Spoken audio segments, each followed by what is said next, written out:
환율이 1,400원을 넘나들며 우리 자산을 위협하는 지금, 여러분은 혹시 이제 환율이 좀 떨어졌으니 경제가 안정되는 것 아닌가라고 안심하고 계시지는 않으신가요? 매일 아침 뉴스를 보며 내 대출 이자와 장바구니 물가를 걱정하면서도 정작 이 거대한 환율의 파도가 우리 노후 자금인 국민연금과 어떻게 연결되어 있는지, 그리고 이것이 왜 대한민국 경제 역사상 가장 위험한 신호일 수 있는지 깊게 생각해 보신 적이 있으신가요? 많은 분들이 최근 환율이 1,400원대에서 20원 넘게 급락한 것을 보고 정부가 드디어 환율을 잡았다고 생각하며 안도의 한숨을 내쉬고 있습니다. 하지만 이것은 전쟁에서 승리했다는 승전보가 결코 아닙니다. 오히려 대한민국 경제가 수면 아래에서 보내고 있는 가장 위급하고 위험한 비명소리에 가깝습니다. 우리가 안도하고 있는 그 순간 여러분의 소중한 노후 자금인 국민연금이 환율 방어라는 명목하에 총알로 쓰이고 있다는 사실을 알고 계십니까? 그리고 더 무서운 것은 이 총알마저 다 떨어지는 순간 우리는 교과서에서나 보던, 아니 단 한 번도 경험해보지 못한 국가적 차원의 뱅크런을 목격하게 될 수도 있다는 점입니다. 오늘 우리는 왜 국민연금이 환율 방어의 최전선에 내몰릴 수밖에 없었는지, 그리고 이 마지막 방어선마저 무너진다면 우리 삶에 구체적으로 어떤 일이 벌어지는지, 여러분이 이 거대한 경제의 소용돌이에서 살아남기 위해 지금 당장 체크해야 할 생존 지표들을 아주 상세하게 파헤쳐 보겠습니다. 경제를 잘 모르는 사람들은 단순히 환율이 오르면 수출 기업에 좋은 것 아니냐, 혹은 환율이 떨어지면 여행 가기 좋으니 좋은 것 아니냐라고 단순하게 생각하곤 합니다. 하지만 지금의 상황은 그런 1차원적인 문제가 아닙니다. 현재 우리가 겪고 있는 환율 문제는 마치 댐에 금이 가고 있는데 그 구멍을 막기 위해 마을 사람들이 마실 비상식수를 쏟아부으며 버티고 있는 형국과 같습니다. 여기서 비상식수가 바로 국민연금입니다. 국민연금의 해외 투자 금액은 약 798조 원에 달합니다. 이는 대한민국 1년 예산보다 훨씬 많은 어마어마한 규모입니다. 그런데 정부와 외환당국은 이 막대한 달러 자산을 가진 국민연금을 환율 방어에 동원하고 있습니다.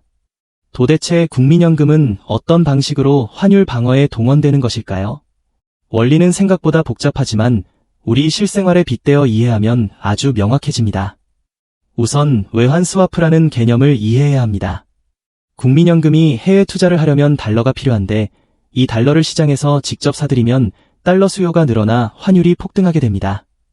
그래서 국민연금은 시장에 나가는 대신 한국은행과 직거래를 합니다. 국민연금이 한국은행에 원화를 맡기고 한국은행이 보유한 달러를 빌려오는 것입니다. 이것을 쉽게 비유하자면 여러분이 점심시간에 샌드위치가 먹고 싶은데 샌드위치 가게에 줄이 너무 길어 직접 사러 가면 점심시간이 다 끝날 것 같은 상황입니다. 이때 옆자리에 있는 친구, 한국은행가 이미 샌드위치를 가지고 있습니다. 그래서 여러분, 국민연금, 이 친구에게 내가 가진 김밥, 원화를 너한테 맡길 테니 내 샌드위치, 달러를 나한테 빌려줘. 나중에 돌려줄게 라고 하는 것과 같습니다.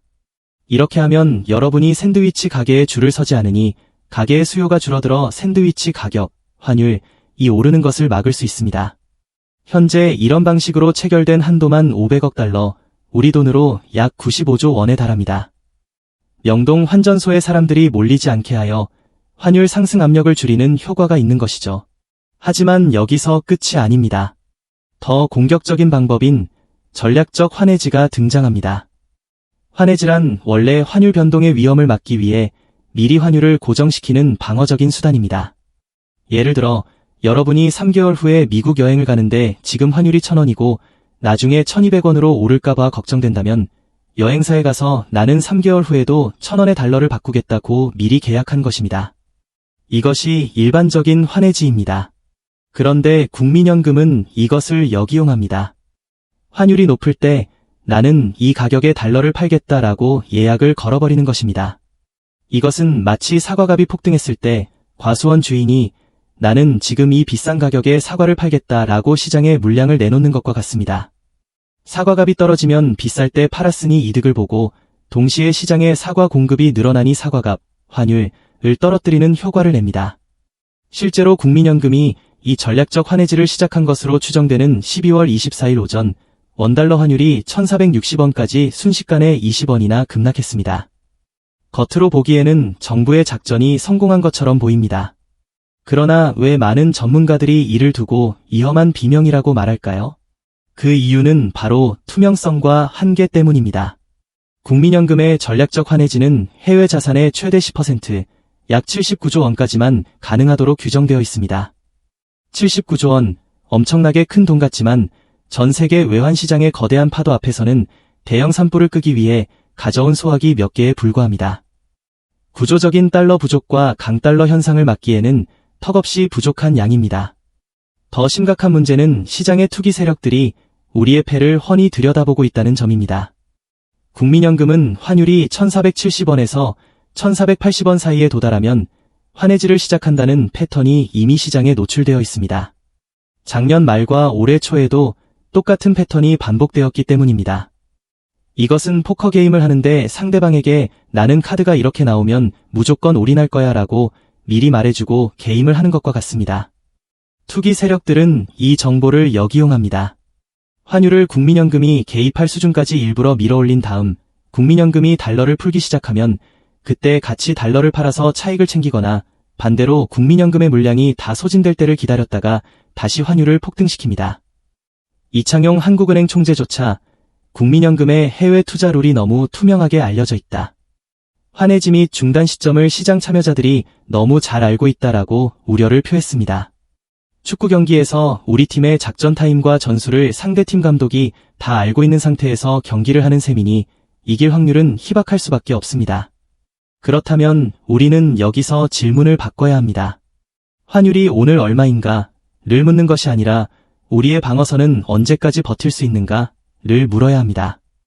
만약 국민연금이라는 최후의 방어선이 뚫린다면 정확히 어떤 일이 벌어질까요?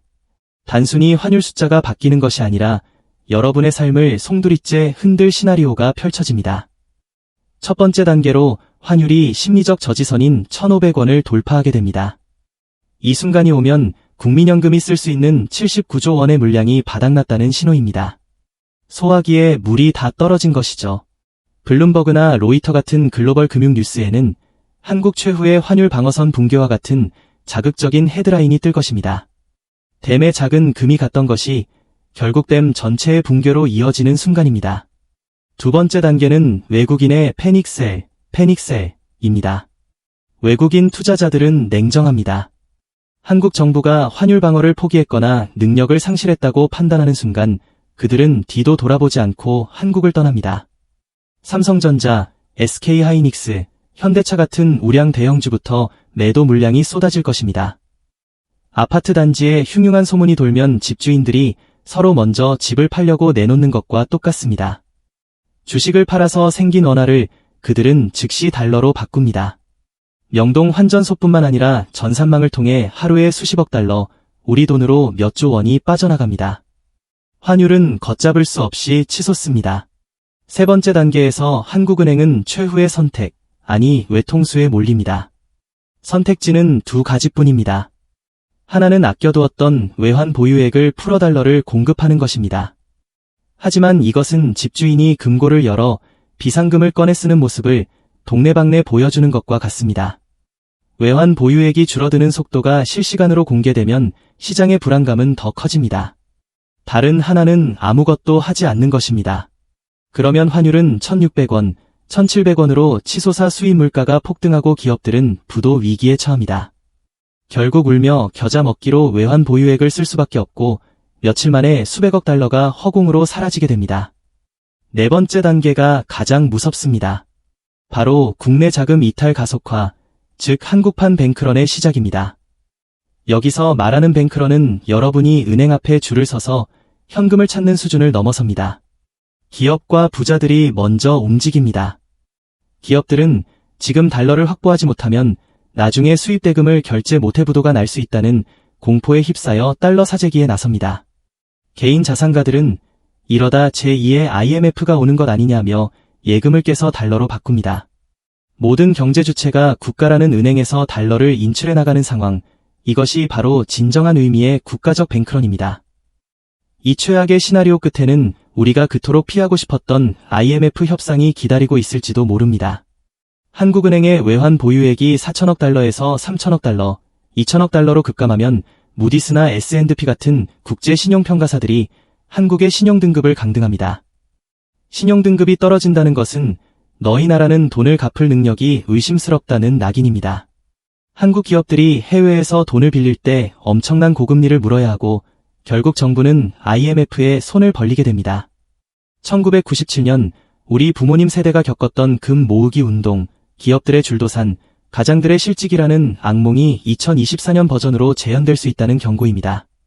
너무 비관적인 이야기만 한 것 같아 두려우신가요?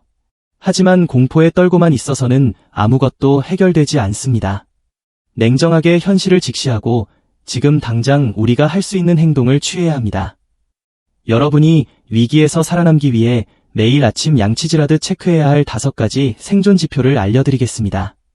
이것은 투자가 아니라 생존을 위한 행동 수칙입니다. 첫째, 원달러 환율의 절대 수치를 확인하십시오. 1490원을 넘으면 경계 단계, 1500원을 넘으면 비상 단계입니다. 마치 체온이 38도를 넘으면 해열제를 준비하고 39도를 넘으면 응급실로 달려가야 하는 것과 같습니다. 둘째, 외환 보유액 추이를 살피십시오. 한국은행 웹사이트에서 매달 초 발표되는 통계를 확인해야 합니다. 만약 한 달에 100억 달러 이상 감소했다면 이는 비정상적인 속도로 국고가 비어가고 있다는 뜻입니다. 우리 집 통장 잔고가 이유 없이 급격히 줄어드는 것과 같습니다. 셋째, 코스피 외국인 수급을 보십시오. 네이버 금융이나 증권 앱에서 쉽게 확인할 수 있습니다. 외국인이 한 주에 2조 원 이상 순매도, 파는 금액이 사는 금액보다 많은 상태를 기록한다면 이는 공포매도 단계입니다.